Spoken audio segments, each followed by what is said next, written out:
Hello friends, welcome back to my YouTube channel SR news में आप सभी का फिर से एक बार स्वागत है। दोस्तों, जैसा कि आप सबको पता है, बिहार में पहले चरण का चुनाव जो है वह बीत चुका है। लेकिन इसी चुनाव के बीच में जो भाजपा के एक विधायक डिप्टी सीएम जो कि लखीसराय से विधायक हैं विजय सिन्हा, वह बिहार में मौजूद होते हैं और वह जिस क्षेत्र में पहुंचना चाहते थे जहां की पोलिंग बूथ पर, वहां उनको जाने से रोक दिया जाता है।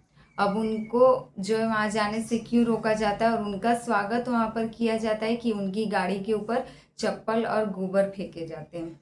अब भाजपा के विधायक डिप्टी सीएम के साथ ऐसा व्यवहार बिहार में क्यों किया जा रहा है, यह तो बिहार की जनता ही बता सकती है। लेकिन जो विजय सिन्हा थे, यह वहाँ से आरोप लगा रहे हैं जो मौजूदा सरकार है नीतीश कुमार, उनके ऊपर और उनके प्रशासन यानी कि पुलिस वालों के ऊपर। वह कहते हैं कि सत्ता में बैठकर सत्ता की दलाली करने वालों को, मानसिकता के लोगों को हम लोग देख लेंगे। अब जिस पर पुलिस का भी सामने से यह जवाब आ रहा है कि लोग तो जो है वह अपना सवाल पूछ रहे थे और अपना जवाब मांग रहे थे। अब इस पर हम आखिर कर ही क्या सकते हैं। जिसके बाद डिप्टी सीएम जो विजय सिन्हा थे, यह कहीं पर फोन कॉल लगाते हुए और उसी कॉल पर बातचीत करते हुए नजर आते हैं।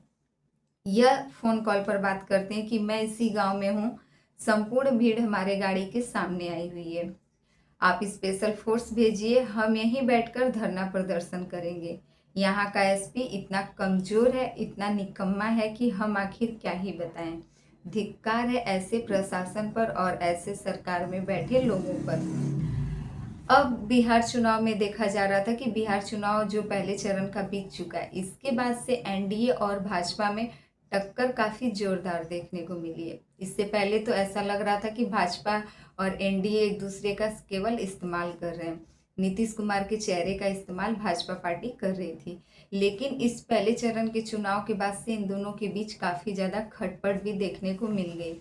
जिस प्रकार से भाजपा विधायक के साथ बिहार की जनता बदसलूकी करती है, सड़क और पुल न बनने पर यह जो है प्रदर्शन किया गया था और विजय सिन्हा की गाड़ी के ऊपर गुस्से में आकर सभी लोग गोबर और चप्पल फेंक रहे थे।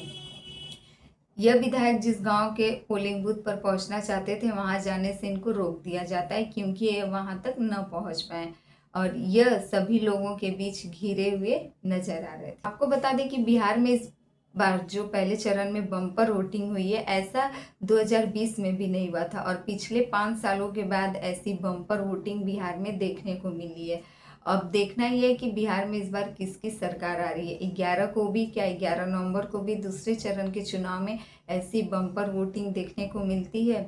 क्या 14 नवंबर को बिहार में आरजेडी की सरकार बनेगी या फिर एनडीए की? जो बम्पर वोटिंग हुई है, यह केवल और केवल इस तरफ इशारा करिए कि इस बार बिहार में बदलाव होने वाला है। इस बार बिहार की जनता कुछ बड़ा बदलाव करने जा रही है। आपको यह भी पता होगा कि बिहार में इस बार 47 लाख वोटर कम हुए हैं। यह जिस प्रकार से एसआईआर चुनाव आयोग का यह जो भी मामला चल रहा था, इन सभी में बिहार में 27 लाख वोटरों की कटौती की गई है। उसके बावजूद बिहार में इस बार ऐसी बम्पर वोटिंग देखने को मिली है। इससे पहले ऐसी बम्पर वोटिंग कभी नहीं हुई थी। अगर इस बार बिहार की जनता कुछ बड़ा बदलाव करने जा रही है तो वह जरूर से इस बार सत्ता बिहार की पलटने वाली है। बिहार चुनाव के बीच में ही कई जगहों से कई मामले भी निकल कर आ रहे थे। छपरा में वोटरों की कम कटौती की गई थी। दानापुर से, जो कि गंगा नदी के पार जाकर जितने भी लोग वोट देने वाले थे, प्राइवेट वोटों को बंद कर दिया गया था। प्राइवेट नाव वहाँ पर बंद कर दी गई थी और सरकारी केवल एक ही नाव चल रही थी और चारों तरफ से प्रशासन की ही लापरवाही वहां पर भी बताई जा रही थी। कई घंटों तक ये सब मामला चलता रहा, जिसके बाद वहां पर सभी नावें चलना शुरू हो जाती हैं। तो वहां पर भी कहीं ना कहीं वोट देने से लोगों को रोका जा रहा था। शायद इसीलिए प्राइवेट सभी नावों को वहां पर बंद किया गया था। जिसके बाद मानेर विधानसभा सीट पर, जहां से कि पुलिस चेक कर रही थी सभी वोटरों का जो वोट देने के लिए वहां पहुंचे थे, उनका आईडी कार्ड और प्रूफ, वहां पर एक विधायक के भाई से पुलिस की जो है बातचीत हो जाती है और एक दूसरे के बीच बातचीत काफी आगे बढ़ जाता है। उस विधायक के भाई का यह कहना रहता है कि पुलिस वालों से कि आप ऐसा नहीं कर सकते, यह काम आपका नहीं है कि आप किसी भी मतदाता का वोटर आईडी या कोई भी आईडी ऐसा चेक करने का काम, यह आपका नहीं है।